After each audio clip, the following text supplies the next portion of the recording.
of very unfortunate occurrence. It's for the first time in the history of this country we are being made to understand that State House has sanctioned the enlisting of militia, because that's exactly what happened in State House on Saturday morning, and is exactly what was followed by a statement which was issued by Kenya Kwanza. So we are standing here before you very concerned that the country or the leadership which is currently in place can take such a direction. But let me say this, first and foremost, that we are here to confirm that the peaceful protests are planned for Wednesday, Thursday, and Friday this week are on, as earlier declared by our leaders. These protests will go on in line with Article 37 of our Constitution, which, as you all know, provide for freedom of peaceful assembly and picketing. And no person, no authority has got the power to suspend the operation of Article 37 of our Constitution. No person, no authority, no agency, not William Ruto, not Kithure Kindiki, not Ndiritu Gachagua, Gachagua who? Yes, no person and anybody purporting to stop demonstrations is deluding themselves, because they have got no that power or authority. Now we can also confirm that the signature collection is also going on and will proceed side by side with the protests. This exercise is also protected under Article 1 of our Constitution. The people have decided to, in places like Emali, Busia, Kitale, Kilifi, Kakamega, Machakos, and Nairobi, among other places, were paid is to be extremely insincere and to live in deep denial. And that should worry Kenyans. A regime in denial and deep slumber is a very dangerous regime. And Kenya Kwanza is one such regime, as we all know by now. Now, we are shocked at how fast Kenya Kwanza has lost contact with the people and how they don't understand what Kenyans are going through. Kenya Kwanza claims that the protests are not about the cost of living. In their view, the cost of living is not so high as to warrant protests. That is how a regime that has abandoned people's agenda thinks. And Kenya does not seem to understand or know how hungry and angry Kenyans are. And like a broken record, Kenya Kwanza is stuck, failing to provide solutions to the rising cost of living. Seriously. We know no country where a party stays in government, but once the one out of government provides solutions to the problems of the people. If Kenya Kwanza solutions are not working for the people, then Kenya Kwanza needs to get out of power. Just disband and quit. Across the world, responsible leaders and regimes admit failure of their policies and quit in the interest of the nation. Don't ask us for solutions. Quit and pave way for a regime that has solutions. Indeed, if we took over power, we would provide those solutions. You all know. Now, in their address last weekend, Kenya Kwanza purported to call the attention of the nation to so-called efforts by the government to reduce the cost of living. But they could not point to any such efforts. If there's an effort to lower the cost of living, Kenyans will notice it. And Kenya Kwanza would not need to be explaining itself or struggling to explain itself. The truth is, there are no such efforts to lower the cost of living. How can raising of taxes on fuel from 8 to 16% be classified as an effort to lower the cost of living? Now, Kenya Kwanza is telling us that the government has hired some 55,000 teachers. Now, so what? That isn't a favor. They are supposed to be hiring teachers anyway. But they are missing the point. People eat food, and people want food. Even the teachers they are crying about, even the teachers are crying about the cost of living and high taxes and low salaries. Hiring teachers doesn't reduce the cost of living. What is the point in hiring a teacher, then taking away his entire salary through taxes? What is the point in hiring workers and turning them into slaves? We encourage Kenya Kwanza to move past generalities of constantly reminding Kenyans that Kenya Kwanza is a legitimately elected government. People want food. People don't eat government, legitimate or illegitimate. Yeah. Give them food, and they leave the streets. Yeah. The legitimacy or credibility of any government is seen in the way it governs. And yet again, people don't eat funds, you know. People eat food. And people don't eat in faces. Yes, people eat today, okay? And every day. So don't tell Kenyans about Hustler Fund at its next phase. Just tell Kenyans how food will be affordable now, today. And they will leave the streets. Otherwise, if you don't do that, be ready to face these people in the streets for as long as it will take. Hire your militia, as many as you want to hire, but the people will not leave the streets. Namna hiyo? Yes. So I think I want to leave it at that point and ask my brother, the Honorable Leader, Senator Mazayo, to continue.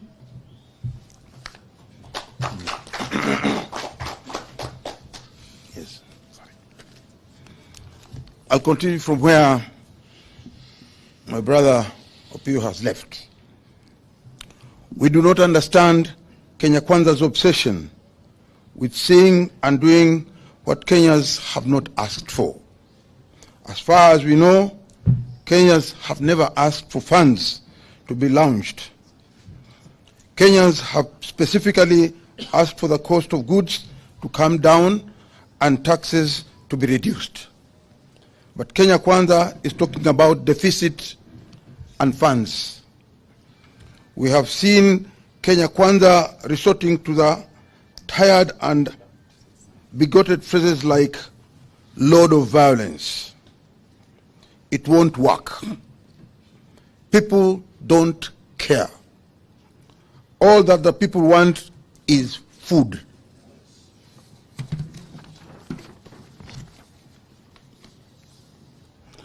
And decent standard of living. If Kenya Kwanza has a price of peace, has a prince of peace who can't provide food, no amount of character assassination of his challenger will sway Kenyans. People want food. We have seen Kenya Kwanza purport to be sharing with Kenyans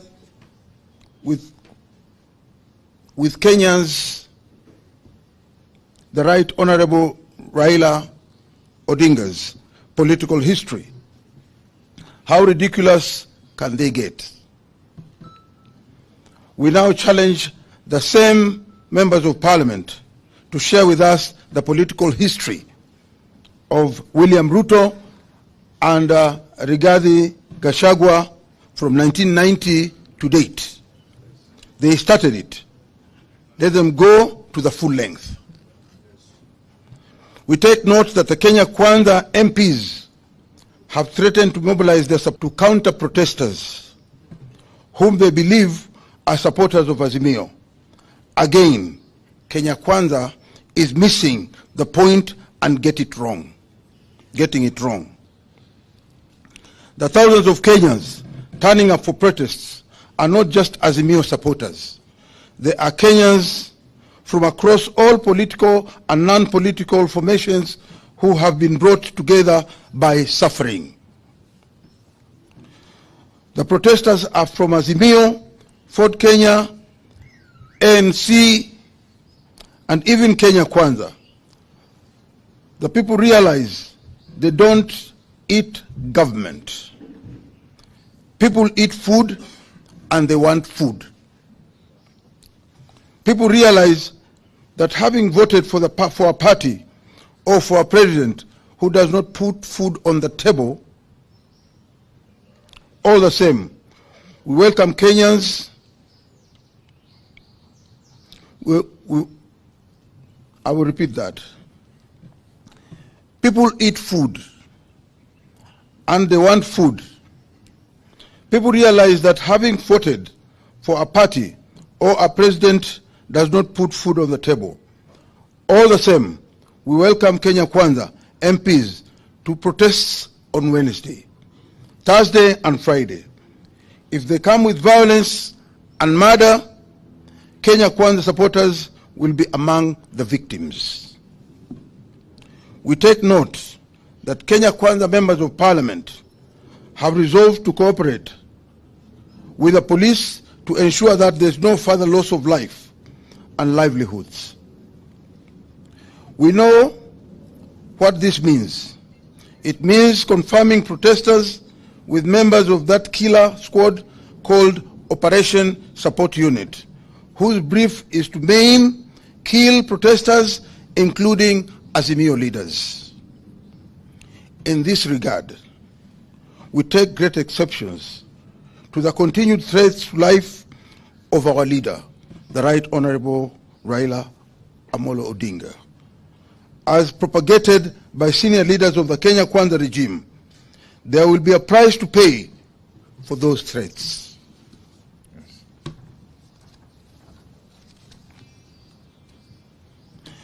We are shocked that Kenya Kwanza is talking of those who orchestrate, plan, and finance violence, and occasion mass displacements of civilian population and business deemed to be owned by people from other communities. That sounds like Kenya Kwanza. The sponsors of the greatest violence and murder and displacements in Kenyan history are in Kenya Kwanza. Kenya Kwanza members of parliament need to know the history of the leaders of their parties, of their party. The men and women who have sponsored violence, evicted communities, and taken over their land and businesses are in Kenya Kwanza. It is clear that Kenya Kwanza is struggling on all fronts. We call on Kenyans to wake up to the reality that we are on our own and we have to fight for ourselves. In this regard, we acknowledge motorists for their participation in the last protests and encourage them to continue staying off the road on Wednesday, Thursday, and Friday in solidarity with all the Kenyans. Let's meet on Wednesday, Thursday, and Friday. Let's invite the Honorable Edwin Kwambua also comes in. That order. Thank you very much. Just two things to add on to that statement, that we have received intelligence that in fact senior police officers in the Kenyan Police Command have chosen to ignore the illegal directive that was given by CS Kindiki for police officers to shoot protesters And that is the reason why the president convened a PG, because he knows the police will not do his dirty work. He has now told his own members of parliament to mobilize people in their constituencies to come and harm protesters. We want to say here to those of you who might be mobilized to come and fight your fellow Kenyans, we are not the enemy. We are not the ones who have added taxation on fuel. All these members of parliament here voted against that bill. You cannot come and fight your fellow hustlers in the streets. You cannot come from Madare and think that you are better than the person who comes from Kasarani. If Kenyans are sleeping hungry because of the price of food, the hustlers are sleeping hungry, and members of Azimio are also sleeping hungry. For a president to convene a meeting where he sets his own people against each other, I think we have never come to such a law in this country. And we must condemn it in the strongest words possible. I want the people of Azimio to know we have won the argument. By the time you hear a professor of law like Kindiki saying he no longer wants to hear English or Swahili or constitutional concepts, it means we have won the argument. They have no answer to the questions that Kenyans are asking them. That is why a professor, somebody who should be encouraging discourse, constitutional discourse, and encouraging the development of law, would get to a point and he says, sasa hii kizungu imekuwa mingi, wajuaji Nairobi wamekuwa wengi, sasa tupige hao risasi. It means we have won the argument and they have no answers. Finally, we will not fight our fellow countrymen. I want to make it very clear. In Nairobi, we live as a community. Kikuyu, Luya, Jaluo, kila mtu hapa. Saile Jaluo analala njaa, Muluya analala njaa, Mkikuyu analala njaa. We will not fight our fellow countrymen.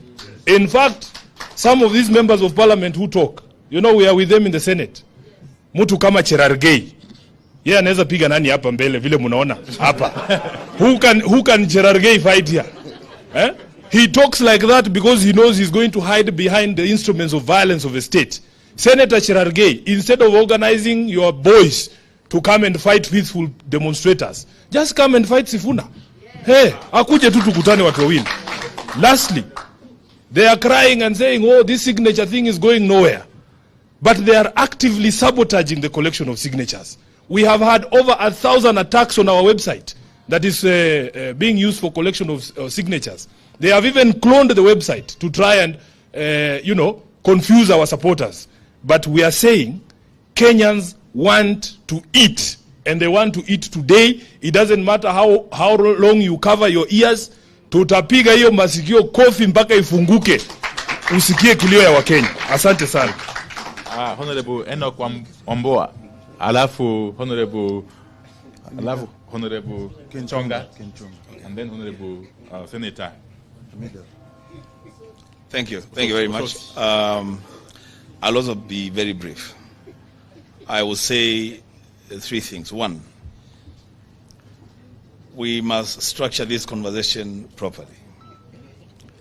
The conflict that we are experiencing today and that we will experience on Wednesday and Thursday and Friday is not a conflict between Kenya Kwanza and Azimio. That conflict happened on the 9th of August, yes, and we won it. Yes. The conflict that we are going to experience on Wednesday, Thursday, and Friday is a conflict between one William Samoei Ruto and the people of Kenya. That's what's happening. I was really surprised to see Honorable Ruto calling honorable members and telling them to go and mobilize their people, their constituents, to fight us. Actually, I would say I am ashamed on his behalf. Because the people from those constituencies, some of them are suffering even more than people in constituencies represented by Azimio. And let me tell you what will happen on Wednesday. And I'm not a prophet, but I can foresee this. Any member of parliament, any leader from Kenya Kwanza, who dares to stop their people from saying they are starving. That's what all people are saying. We want food. That's what they are saying. Any member that dares stop his people from saying that, then that member will be forced by his people to say other things. Yes. Lastly, we are at the lowest that any democracy can sink. At the lowest. And you know, myself and Senator Sifuna, we were in the bipartisan talks. And when we realized that we were being taken for a ride, we said, stop any conversation about anything else. Let us talk about food for our people. And that conversation will take place on Wednesday, on Thursday, and Friday. And if people are uncomfortable with that, I have a solution for them. Bring down the cost of living today. And you will not be on the streets on Wednesday, Thursday, and Friday. I thank you. Ken Chonga. Wakenya wenzangu, ukweli wa mambo ni kwamba chenye Mheshimiwa Ruto hajaelewa ni kuwa msukumo huu, maandamano haya si vita baina ya Ruto na Raila. Maandamano haya, msukumo huu umeletwa kwa sababu hali ya maisha haiwezi ikakidhika tena. Mwenye alisimama na Ruto, mwenye alisimama na Raila, wote leo shida ni zile moja. Na Ruto, mimi nataka kumwambia kitu kimoja. Serikali ambayo haiwezi ikatetea wengi ambao ni wanyonge, haitaweza kutetea wachache walio watajiri. Wale ambao wanalia njaa leo, wawe ni Azimio, wawe ni Kenya Kwanza, ni wale wanyonge. Mtoto hawezi kulilia chakula ukampe mawe. Watu wanataka chakula, unawaletea vitisho ati tutakuua. Wale walio kuchagua wewe leo, kama kwako huwezi kuwaona maana, ni kitu gani kitakuwa na maana kwako tena? Wacha hii ieleweke. Wacha Ruto aelewe, asikie. Hakuna vitisho ambavyo kwamba atavitoa ili watu waweze kunyamaza na kuvumilia. Watu wanataka chakula leo. Watu wanataka chakula kesho. Ndio ili vizazi ambavyo vinakuja vijue kwamba vimezaliwa katika karne ambayo kwamba inajali maslahi ya wananchi ambao wapo.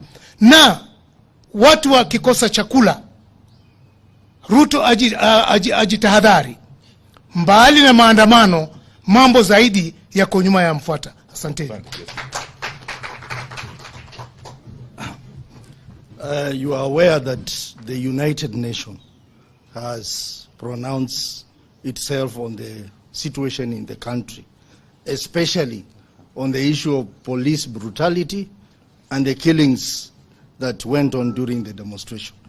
I want to state very clearly that the earlier petition by Azimio to ICC is very active. And we want to encourage the United Nations and ICC to note the events of this week. One, the President William Ruto chaired a meeting that planned anarchy on the people of Kenya at State House. Number two, the suspension of the Constitution by those in KK Alliance, particularly Article 37 of the Constitution. Three, the killings that went on last week. And as Azimio, we have profiled all the people who died, and all of them died as a result of shootings by the police. Thirdly, the statements attributed to one Kindiki, who ironically was a lawyer at the ICC. Two, Gachagua. And three, Moses Kuria threats on Baba. We are asking ICC please take note of what is happening in this country so that we have the commencement of our petition before the ICC so that these people are brought to book. And lastly, we are aware, we have information that governors, and some of them Azimio governors, have been instructed to spend county money on hiring militias to attack people. We are asking governors that we are watching you. Any money spent to pay goons to attack peaceful demonstration shall be recovered from you, and you will be prosecuted for using public money to organize goons to attack peaceful demonstrators. Thank you. Okay. I think that's fine. Thank you very much.